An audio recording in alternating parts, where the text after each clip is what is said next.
All right, everyone, welcome back to Central Coast Disc Golf. This is round 2, part 2 of the Innova Blue Ridge Championship at North Cove Disc Golf and Leisure Club. Just a couple hours west of Charlotte and about an hour northeast of Asheville, we are in a small town known as Marion, North Carolina. In the Catawba River Valley, there's an old golf course that was bought up a few years ago, and there are now 3 championship courses out here. I heard you had some eyes on this property at some point. Yes, actually, Paige Pierce and I, 2020, came out here to look at it. 180 acres was for sale, and we actually introduced disc golf to the owner, and seems to be doing pretty well. Now it's turned into a disc golf Pro Tour Silver Series, and we have an incredibly challenging 10th here, you guys. Not offering up the birdie, very easy. It's going to be one you tell your grandkids about if you get it. 503 feet, finishing up and right. Only way we really see this one getting attacked is a huge power forehand for a right-handed player, or maybe a tricky roller. Maybe if you're a left-hand player, you could attack this with just backhand. But a lot of players looking to do what Proctor's doing, just pitch it up, throw a short upshot, and take their par. As 72% of the field took par here.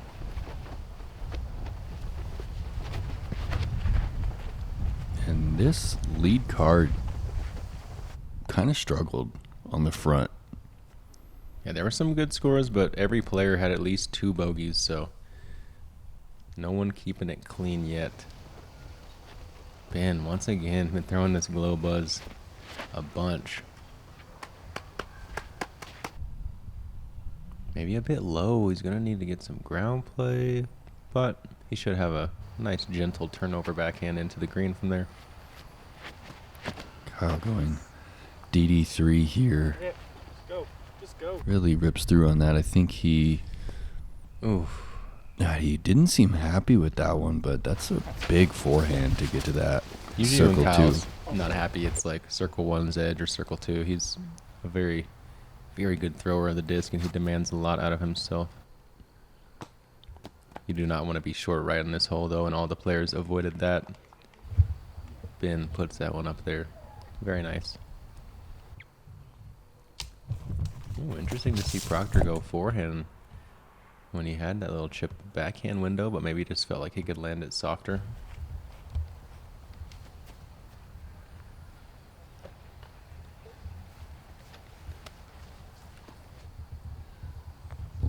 Our last chance at birdie here on the lead card. Oh. Klein gives it a respectable bid. We only saw 1 birdie here today, you guys. Yesterday we saw 2. Today we have a 3rd player added to the list of birdies here. Zane McPherson. Way to go. It looks like he got it from inside circle 1, so must have a pretty good forehand on him. Or maybe he's a lefty. I think we saw Albert Tom got into circle 1 with the forehand today and just didn't quite connect on the putt, I guess. I was wondering whether he got it.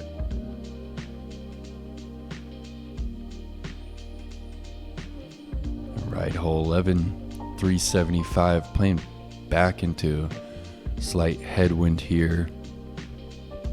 Probably one of the more scenic backdrops on the course, and this is just another hole with rollaway potential, Connor.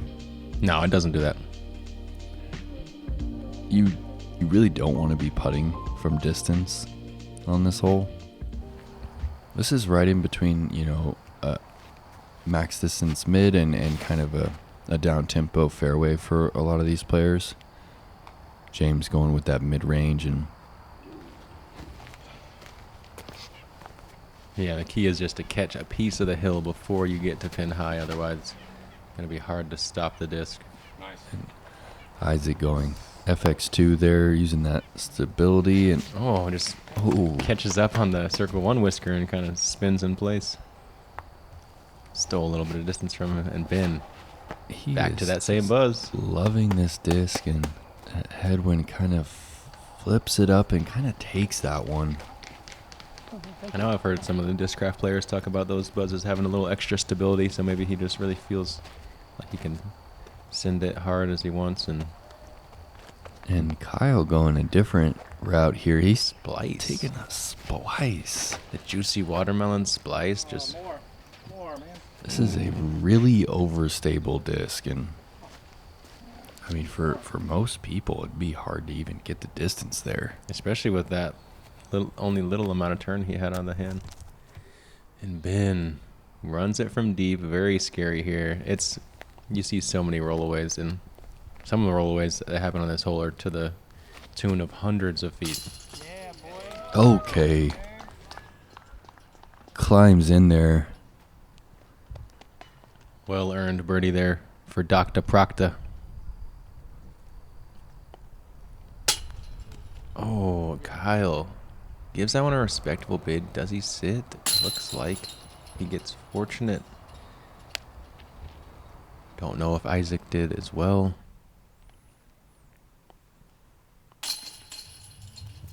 All these players who miss their putts are definitely going to be happy to not have anything more than a short cleanup.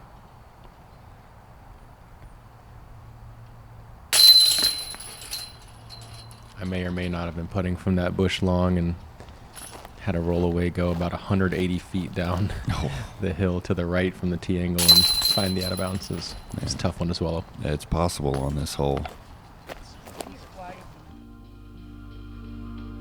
You never want to re-putt from your same lie, you guys. I promise. I think this is a Pathfinder that James is throwing from Thought Space Athletics, one of his 3 primary sponsors, along with Clash and Infinite.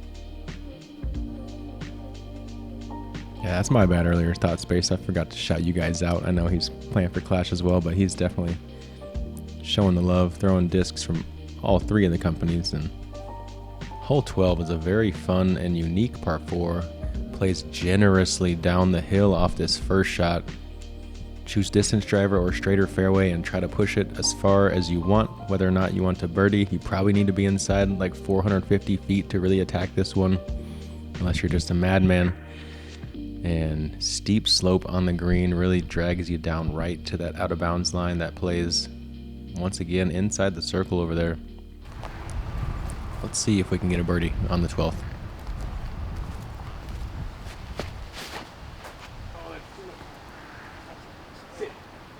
James doesn't like the amount of hyzer here, but the way that left side slope rises up, it really helps gather a lot of those backhands, and he gets very fortunate to stay in bounds. This hole descends 40 feet from tee to fairway here.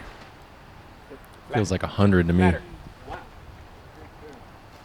Okay. Everyone Okay. talking to their discs here, and they have plenty of time to do it. And you said it, Connor, this little just slope right next to the cart path kind of keeps the disc from skipping out.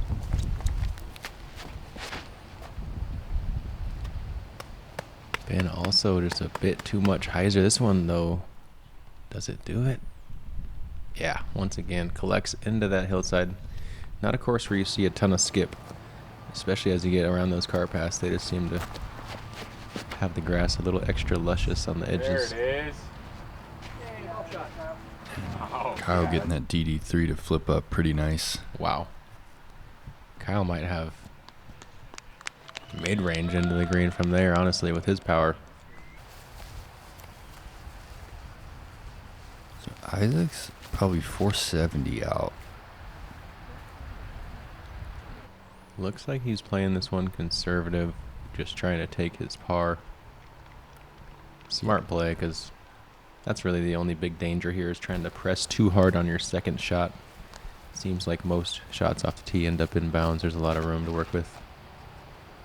And also playing this one for par with that buzz.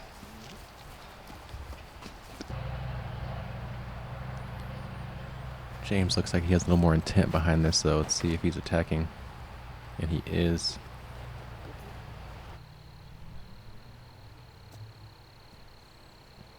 Oh, yeah. Favorable roll to 25 feet. PD2 to a Thunderbird, and he's got a putt for birdie. And Kyle, Nordic Phenom here, 9-speed overstable. Just smoothing it out there. Come on. Oh, chill. Okay, stays for him. That can get out of hand pretty quick. OB, how far is it, Connor? I mean, it's maybe 25 feet down there on the right in certain spots, and if you hit anywhere right in the basket, you're really kind of holding your breath because you ideally want to just put it right to the left of it in that grassy patch. If you hit to the right, a lot of those just pick up and go. Kyle, though, just coming in with just the right angle and pace to keep it in bounds. And capitalizes. It's a really good birdie to pick up here on the 12th. This hole played as the third hardest hole on the course at .75 over par. Used to be called a par 5, I believe, so to show you guys how difficult it is. Birdies feel great here.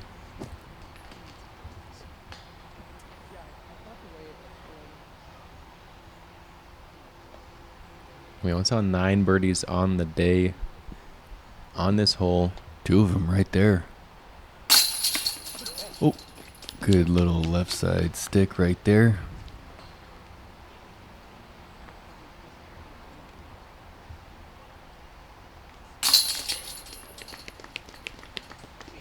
Two birdies, 2 pars here on the 12th.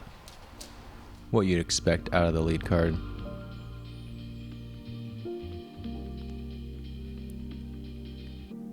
Shout out to Central Coast, getting all those angles.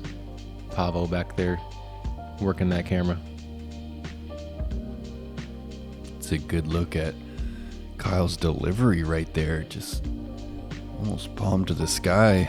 Yeah, really got to get your fingertips into those putters, you guys. Pop it out of the hand. And Matthew Thompson, 8 down on the round.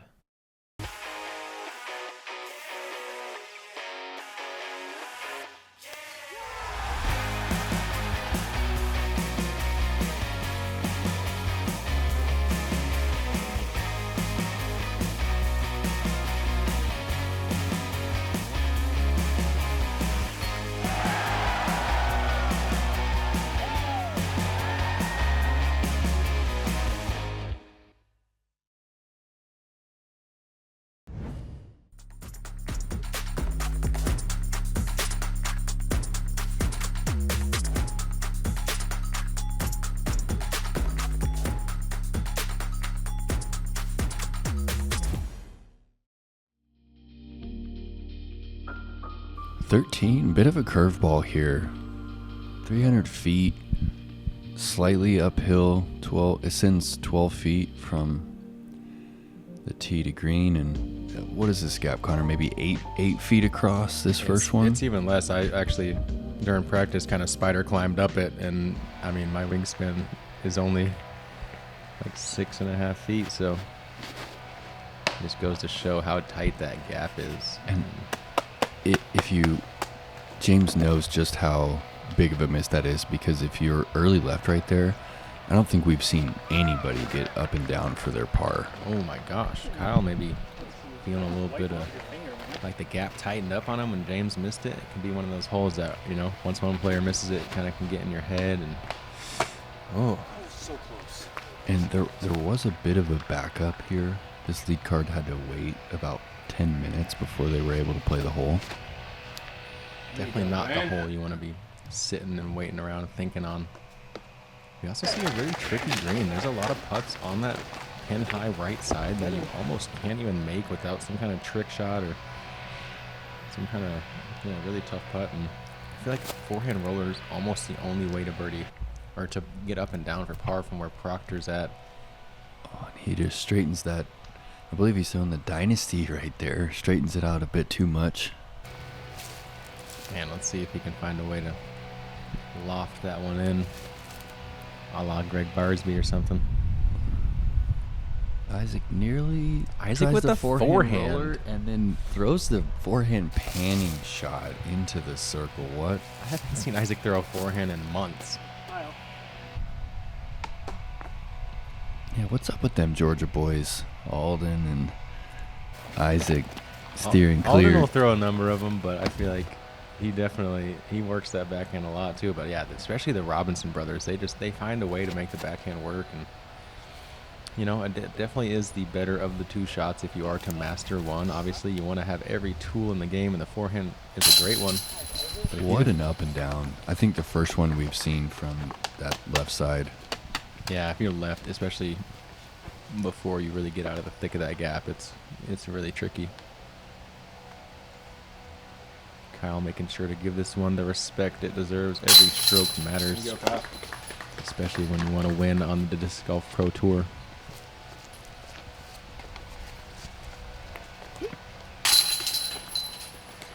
And that's our first bogey for the lead card here on the back. Going to be a tough one for James to swallow, as this is, one of the less assuming holes. Don't really expect to see too much trouble on this one. But if you don't clear the gap, like Nate said, it gets really hard. Ben still had to find a way from almost inside the bullseye. And hole 13 actually played at exactly even par for day 2.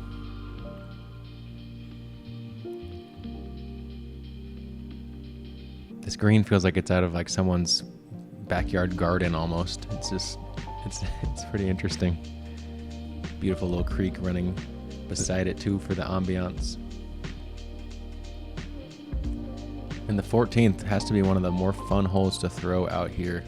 405 feet gradually descending down the entire way. The gap is we do have a mandatory on the right, so you can't just swing a big hyzer.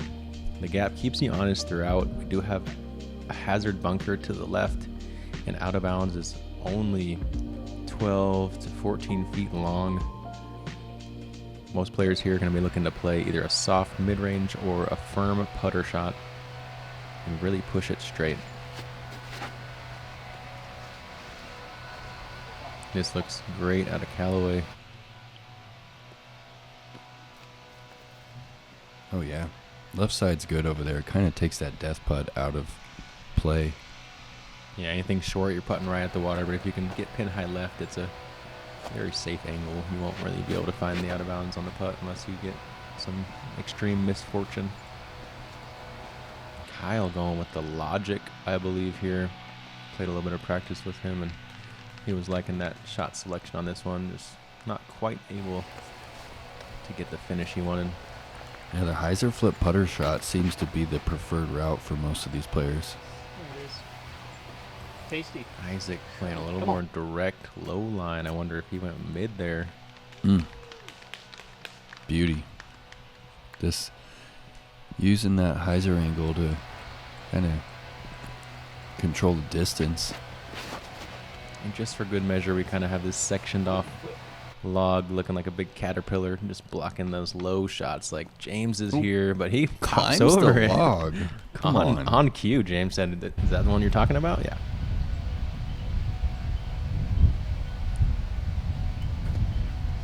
And even for Proctor, that is a scary putt. Fortunately, stays in bounds by a narrow margin. Man, Connor, this course is just stress-inducing. It seems like every moment is, making me hold my breath on these tee shots and then these putts with OB close to the pin.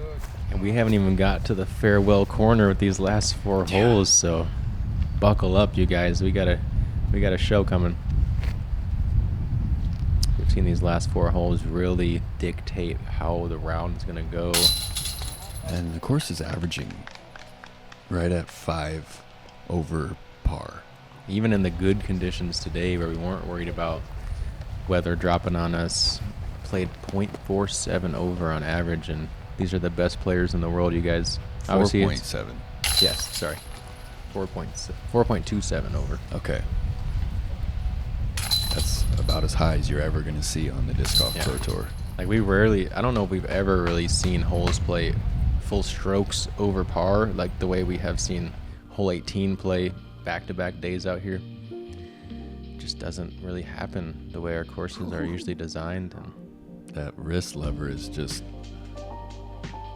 he makes a lot of players want to change how they approach putting. I know, I mean, after- he's just like you see Isaac Robinson putt, and you're like, hey, maybe I could just stay relaxed and just float I played one with in. him first round of Idlewild last year when he went on to win his first Elite Series, and I literally that week I was like, I'm putting more like Isaac Robinson. I'm working on it, man. Had to kind of slow my roll. Realize, all right, that's not me.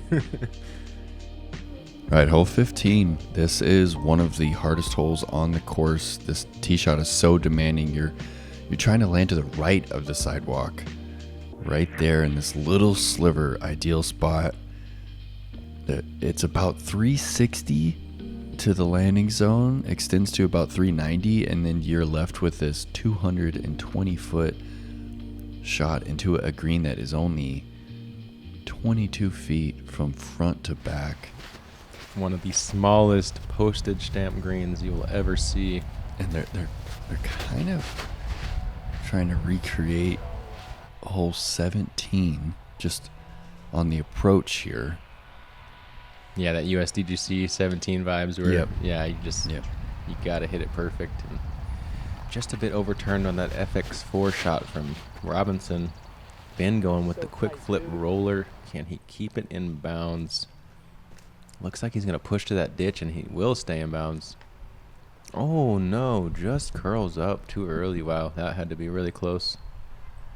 And all OB shots proceed to a drop zone that's right at that 220 mark. Yeah, I'm excited to see how Mr. Andrew Duvall listens to some of the feedback and how this course gets adjusted for next year. I think the property is amazing, and I think little changes here and there to the way it's playing, and it's going to be one of the tour's favorite tracks for time to come.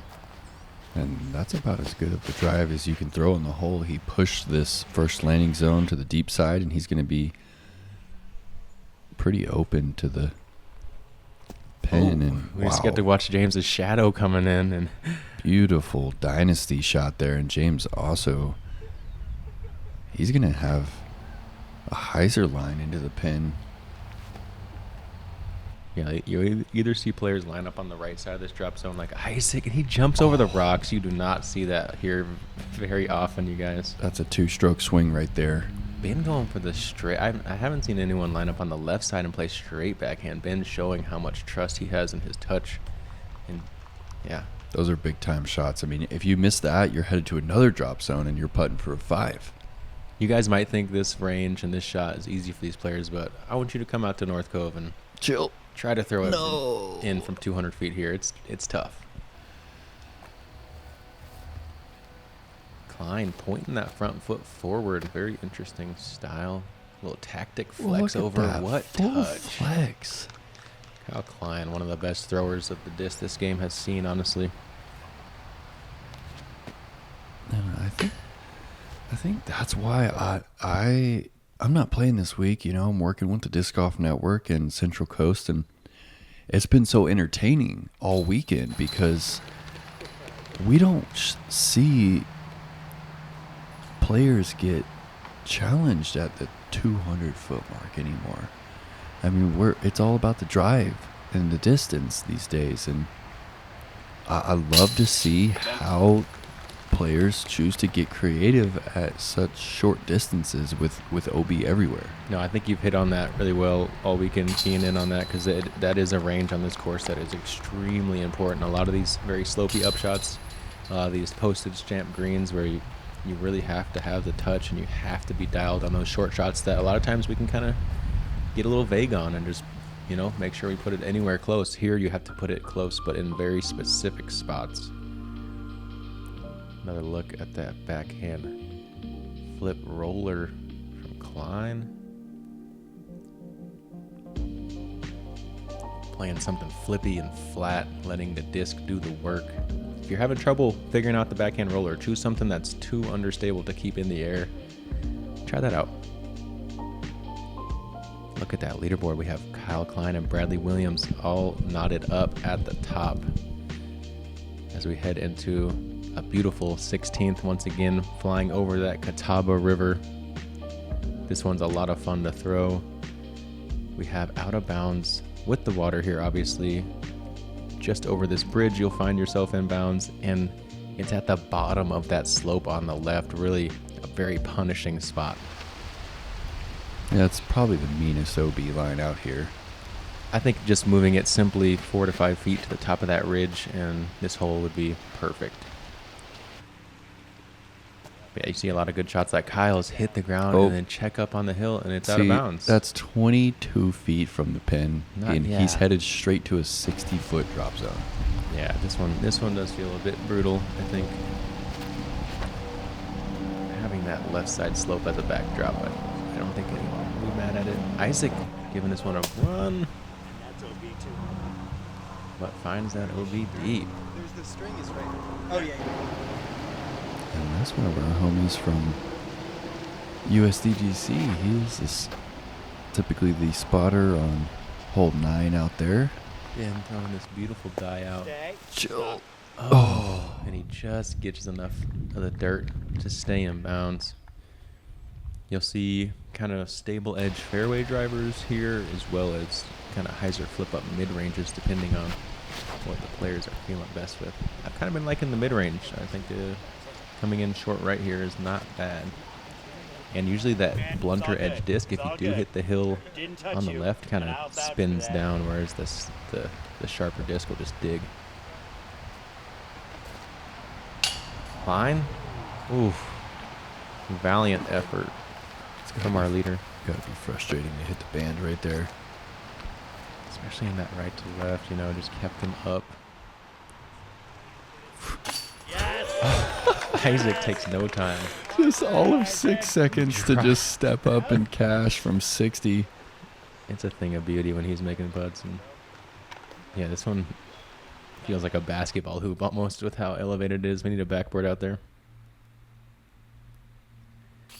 Callaway from as deep as you can be in bounds here and able to make good. Ben, good on ya. You've been working on your putt this week, man. Good to see Ben starting to find that rhythm.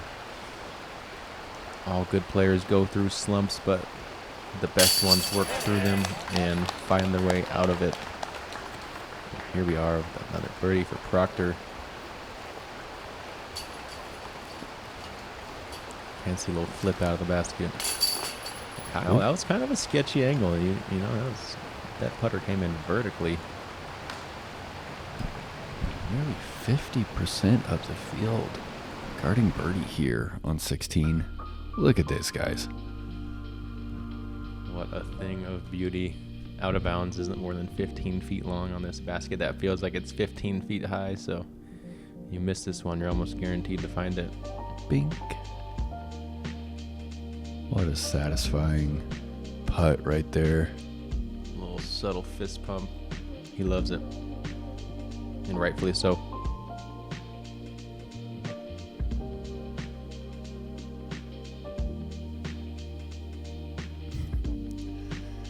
All right, hole 17. I would say 60% of the field's laying this one up. Connor, what do you think? I'd say it's a pretty accurate number, especially for the players that are in the mix here. I think a lot of the bottom half of the field just kind of nothing left to lose. Gonna send it on this one, but 445, and look at this, another green that's smaller than the circle. And if you do lay it up, you're really just looking for 250. Yeah, shortened run up there for Callaway, indicating he is going with that layup. Looks like maybe a zone there. Even let's have a little sigh of relief. You gotta make sure to keep this one in bounds. Give yourself a chance. And Ben has been putting together a clean back nine. James at 12 speed. Oh, a bit late. Can he filter through and get enough ground play? Not able to filter. Finds that hazard on the right side. Left side out of bounds. Right side of the cart path is hazard here. Yeah, Isaac just going to A2, layup. This needs to check up. It should be okay, but a little scary placement there. But he comes in with a masterful touch. Cloudbreaker for Kyle. He's sinning this one. Kyle puts this one out flat. This looks like what you need. Hopefully he gets a check and skip. Ooh, a little cart path skip. Maybe a good tree, maybe not. Hard to tell. Yeah, hard to tell. Looks like zone and then another Oh, no. zone. Callaway. That's headed for the river. No. Big time miss after choosing the layup. The only benefit to going with your disc in the water here, as Isaac taps the pad, is that, it's nice and refreshing and you can kind of get your little pseudo ice bath after the round. So wait That's a couple pretty minutes. cold. I'd say the water's probably high 50s or something up here. Very cold. Definitely. I made sure to go get in it yesterday, try to let my body just decompress, and it's crazy how quickly cold water will make your body feel better and your mind. Oh, and Kyle, flat release on that 30-footer into a headwind, and the risk pays off. That's a big-time birdie. Yeah, those are the kind of birdies you're going to need to win this tournament, and the kind of putts you're going to need to sink. Proctor makes good for bogey after that misfire off the tee.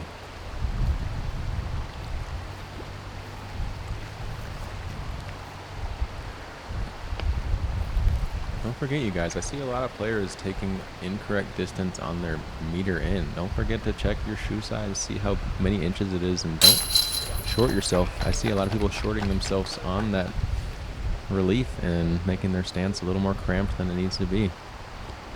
A size 13 shoe is 12 inches long, so if you wear that size, you get 3 of those and 3 inches. So if you wear anything less, do not short yourself.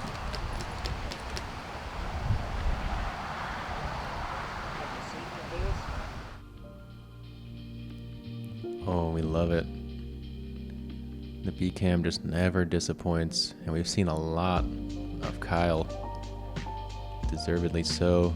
He finds himself right there at the top, battling for positioning for the final round.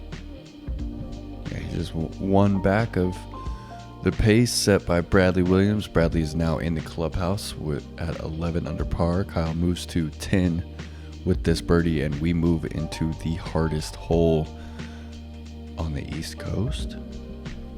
I think we have to agree this one played at 1.3 over par today. There's been multiple double-digit scores on this hole. Every day multiple we've had 11s, handful of double multiple. digits. We had a 14. We had a 10-15 rated player card a 15 on hole 18 today. Yeah, you get to progress on these first couple shots based off where you went out of bounds, but the way that we're playing this island green, even if you cross over it but then end up in bounds or out of bounds, you have to go back to the fairway where you last threw from. You do not get to progress to this little green, and one of those holes that just, like Nate said, is eating up some of the best players. I mean, we had a world champion take an 11 on this one. Yeah, it's can be a tough pill to swallow to finish your round. And they said they got a waiver for it, but it feels a bit crazy.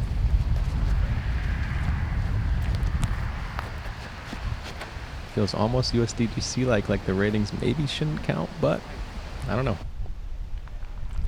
I'm just a guy throwing discs and talking about them. That's a great looking spot for Kyle.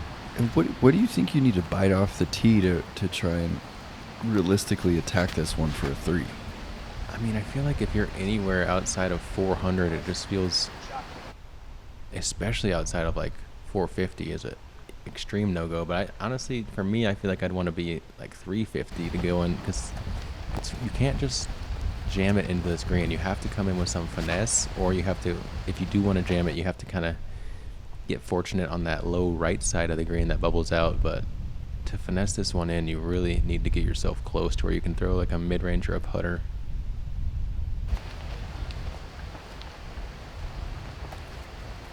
And I think even just like a little bubbling of that out-of-bounds line on the back of the green here could go a long way for making this one of the better holes on the course. And the players could kind of commit to attacking that second shot a little more than they are right now. We see a lot of layups currently. And rightfully so, because this hole is eating lunches, dinners, and breakfasts. Oh my gosh. He straightened that one out. Man, kind of unforced error there. He was just playing that one for par. Yeah, maybe just thought his disc would do a little more fighting and not the right selection there for Proctor. Isaac's kind of testing it, and like we said, this course doesn't have a lot of visuals for the out of bounds, so another thing hopefully we can see improved on next year. Coming into this one, you know the tree line on the right there is out of bounds, but you don't know really exactly where that line is. So it can be hard to visually lock in on this one. And oh man, a very unforced error out of Callaway as well. This hole just showing you guys how tough it can be. Even these layups are having a hard time. Kyle, little tip off the top of the rock, and should have a pretty manageable window. What, like 120 left from there? Yeah, maybe 140 or so. He might have to kind of lean out and choose whether he wants to swing the hyzer or throw a little straight shot ante though, so it's not going to be the most routine feeling 140. Callaway needs this to sit. Oh my gosh. He narrowly avoids having to rethrow from the same spot. Okay, so even if you cross. Even if you cross, you have to come back to the fairway. I think that's kind of why this hole is playing a little bit brutal. As the rest of it, you get to progress, so it doesn't really make sense to me, honestly. Or if we do want to play it like this, I do think that we need to bubble it out a little further back so the players can come in with a little more speed. We've heard from a lot of the players that they would just like this whole, peninsula to be inbounds. Because it's roped up, but I feel like if you land on that island, you should be good. I kind of agree. I don't necessarily hate where they have the short side of it there on that little bowl. I just feel like that long side really needs to be pushed so you can use that back slope a little more than you can right now. Because currently, as soon as it starts sloping up near those stairs back there, you're out of bounds. I think if you push it up towards the road line more, now it feels more kind of balanced and right. And Ben was 9 under heading into the 18th. If he birdied, he'd be just one back of Brad, and now he's taking a double bogey. He's going to move to 7 and 4 back of the pace. And look at Isaac's back nine corner, just one down. One down, but keeps it clean, avoids any tragedies, and he got some love from some fans, maybe his family over there. Yeah, unfortunate finish there for Callaway. He worked hard all around. That putter kept him in it. And the signature pump from Mr. Robinson. Making sure to keep that body angle. The gorge is really developing a reputation, and I'm here for it. Taking a look at the card here. Kyle Klein leading the way with the 3 under. He is just one back of Bradley Williams. He'll be on the lead card. Proctor and Callaway falling back to the 3rd. Isaac going to be on that chase card. Harper Thompson going to be joining the young gun out of Tennessee. It's going to be a fun final round card, and we know Brad can throw those short 200-footers very well, Nate, and look at him at the top of the board. Well, thank you guys for joining us here on Central Coast. From Nate Perkins and Connor O'Reilly, we will see you tomorrow for the final round of this Disc Golf Pro Tour Silver Series.